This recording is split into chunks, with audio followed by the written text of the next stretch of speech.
Welcome to our channel. నేను నవీన్. ప్రస్తుతం ఆంధ్రప్రదేశ్ రాష్ట్రంలో మరొక మైల్ రాయి సెట్ చేయడానికి జగన్ గారు పాదయాత్రను సెట్ చేసుకున్నారట. అయితే ఆ వార్తల గురించి మనతో మాట్లాడడానికి fire brand political analyst Krishnakumari గారు ఉన్నారు. మేడంతో మాట్లాడదాం. నమస్తే అండి. సో జగన్ గారు మరొక్కసారి ప్రతి ఒక్కరికి కూడా ఆయన ప్రేమని పంచడానికి జనాల్లోకి వస్తున్నారటండి. పాదయాత్ర డేట్ కూడా ఫిక్స్ అయినట్టుగా వస్తున్న వార్తలు వెనుక వాస్తవాలు ఏంటి, లేకపోతే ఈసారి పాదయాత్ర ఎలా ఉండబోతుందండి? ఇప్పుడు మనం మొదలుగా డేట్ ఫిక్స్ అయిందా, ఎన్ని కిలోమీటర్లు నడుస్తాడు, ఇన్ని కిలోమీటర్లు నడవటం వల్ల జగన్మోహన్ రెడ్డి గారి ఆరోగ్యం ఎంత బాగుపడుతుంది, ఇవన్నిటికంటే కూడా ఆయన ఉద్దేశం ఏంటి? ఇప్పుడు కేవలం అధికారమేనా, లేకపోతే ఇంకేమన్నా వెనకమాల వేరే హిడెన్ ఎజెండా ఉందా అని ఆలోచిస్తే అధికారం మాత్రమే ఎజెండా కాదు జగన్మోహన్ రెడ్డిది.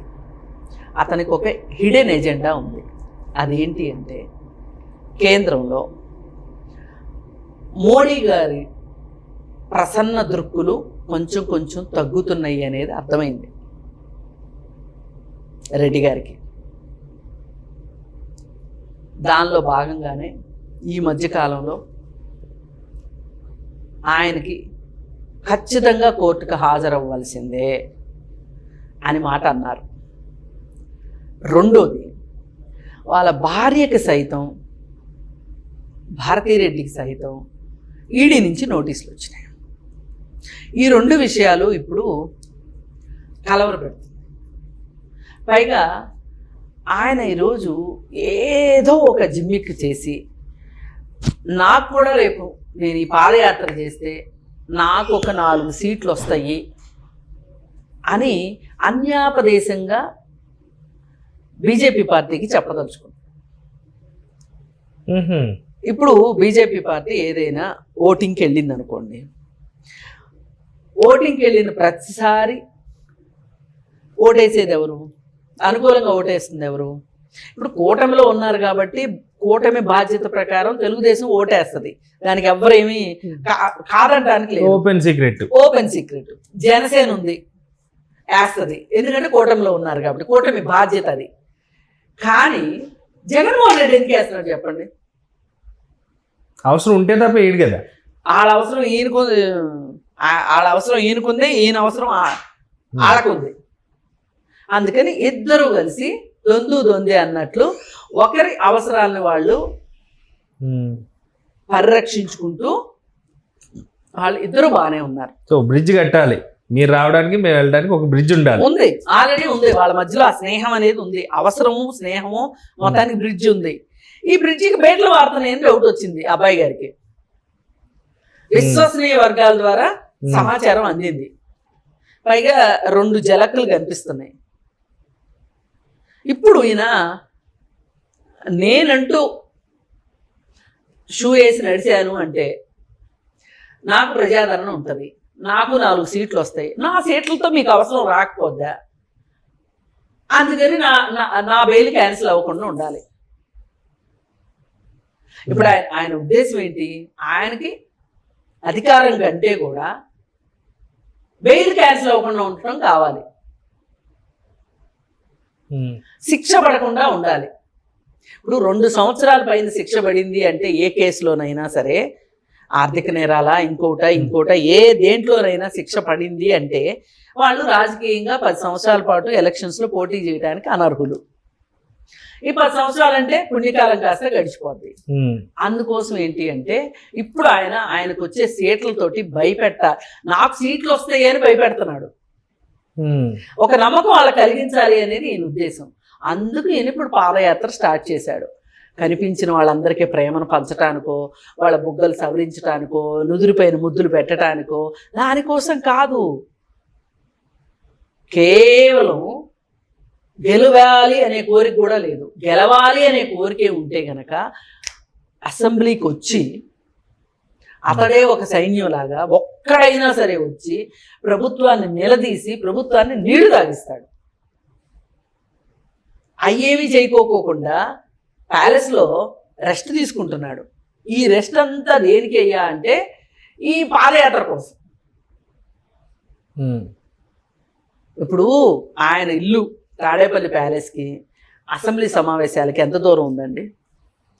నడిచి వచ్చినా వచ్చేయచ్చు. లేదు, మహానుభావులు కొంతమంది సైకిల్ వేసుకుని చట్టసభల్లోకి వెళ్ళిన మహానుభావులు ఉన్నారు కొంతమంది. ఇప్పుడు మరీ సైకిల్ అయితే బాగుండదని 2 వీలర్లు వేసుకెళ్తున్న మహానుభావులు కూడా ఉన్నారు కొంతమంది.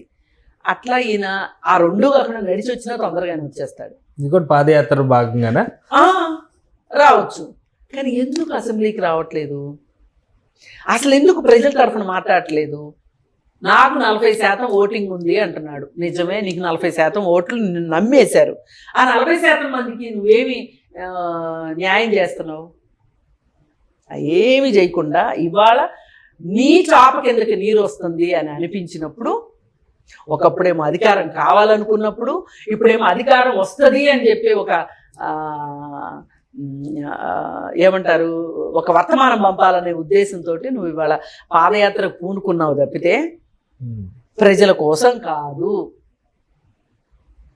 అనేది సుస్పష్టం. జగన్మోహన్ రెడ్డి గురించి అతని రాజకీయాల పరిణామాన్ని అర్థం చేసుకున్న వాళ్ళకి ఎవరికైనా సింపుల్గా అర్థమవుతుంది ఈ సంగతి.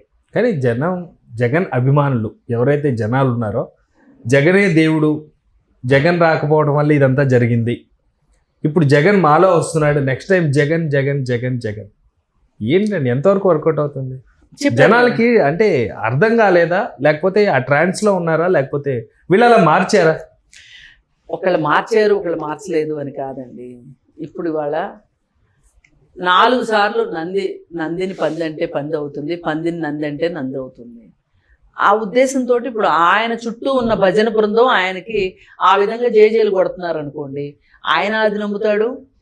ఆయన ఇంతకుముందు అధికారం ఉన్నప్పుడు కొంతమందిని బాగు చేశాడు, ప్రజలను బాగు చేయలేదు. కానీ తన పార్టీ వాళ్ళని, తన అనుయాయుల్ని కనీసంలో కనీసం సలహాదారుల మండలి అనేది ఒకటి పెట్టి ఆ సలహాదారులకి బోలెడు జీతాలు ఇచ్చి చాలా మందిని పోషించాడు ఆయన. అట్లా అలాంటి వాళ్ళు ఎవరైనా సరే మళ్ళీ ఆయన వస్తే బాగుండు, హాయిగా హైదరాబాద్లో ఉండి అమరావతిలో శాలరీ డ్రా చేయొచ్చు అనుకున్న వాళ్ళు బోడు మంది ఉన్నారు. ఇప్పుడు ఆయన సలహాదారుల్లో 75% హైదరాబాద్లోనే ఉన్నారు. వాళ్ళు అక్కడ జీతాలు తీసుకున్నారు, అక్కడ అపార్ట్మెంట్ తీసుకున్నారు, ఆ అపార్ట్మెంట్లు అద్దెకిచ్చుకున్నారు. ఆ అపార్ట్మెంట్కి అద్దె ప్రభుత్వం కడుతుంది, దాన్ని మళ్ళీ రీరెంట్ చేసుకున్నారు కొంతమంది.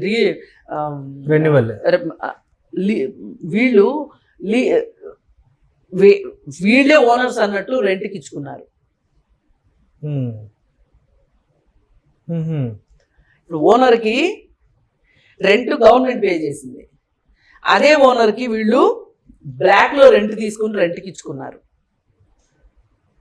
వాహనాలు వాడుకున్నారా, జీతాలు తీసుకున్నారా, ప్రభుత్వ సలహాదారులు అని చెప్పి ఎన్ని రాయితీలు పొందారా? ఎందుకు తిరుపతికి ఎంతమంది వెళ్తా వాళ్ళ బృందాలను వేసుకెళ్ళలేదు? రోజా అన్నిసార్లు దేవుడి దగ్గరికి ఏం పని ఉంటుందండి రోజాకి? రోజా ఏమంటే ఎంతమంది వెళ్ళారు? మనశ్శాంతి కోసం కదా, మనశ్శాంతి కోసం వెళ్ళారు మేడం. ఆమె చుట్టూ వాళ్ళు, వాళ్ళకేం పోయింది? వాళ్ళు కూడా మనశ్శాంతి దొరుకుతుందని తీసుకెళ్లారు. అదొక స్కామ్ అని. కానీ మనశ్శాంతి లేకుండా పోయింది కదా పార్టీ పోయిన తర్వాత, అది వేరు విషయం. ముందైతే అప్పుడు 30 ఏళ్ళు ఉంటుంది అనుకున్నారు కదా వాళ్ళు, 30 ఏళ్ళు సాగుద్ది అప్రతిహాతంగా మనకి అధికారం ఉంటుంది అనుకున్నారు. కాబట్టి అన్ని వెర్రిముర్రి వేషాలు వేశారు. లేదు 5 సంవత్సరాల తర్వాత మనం ఇంటికి వెళ్తాము అంటే అన్ని వెర్రిముర్రి వేషాలు వేసేవాళ్ళు కాదు. సరే, ఏది ఏమైనా ఇలా అధికారం కావాలనుకునే ఆకాంక్షించేవాళ్ళు, పోయినసారి మనకు అవకాశం దక్కలేదు, ఈసారైనా అవకాశం దక్కుతుంది అనే ఆశావహులు, వీళ్ళందరూ కలిసి ఇప్పుడు జగన్ నడిపిస్తారు. ఈ మొత్తానికి జగన్ నా ప్రజాదరణ అని చెప్పి ఢిల్లీ వాళ్ళ దగ్గర నాకు బలం ఉంది అని చెప్పి బలం చూపించుకుంటాడు. అందరూ దొంగలు ఊళ్ళు పంచుకుంటున్నారు, అంతకంటే మాట్లాడడానికి ఏం లేదు. Thank you ma'am, thank you so much. Thank you viewers, bye.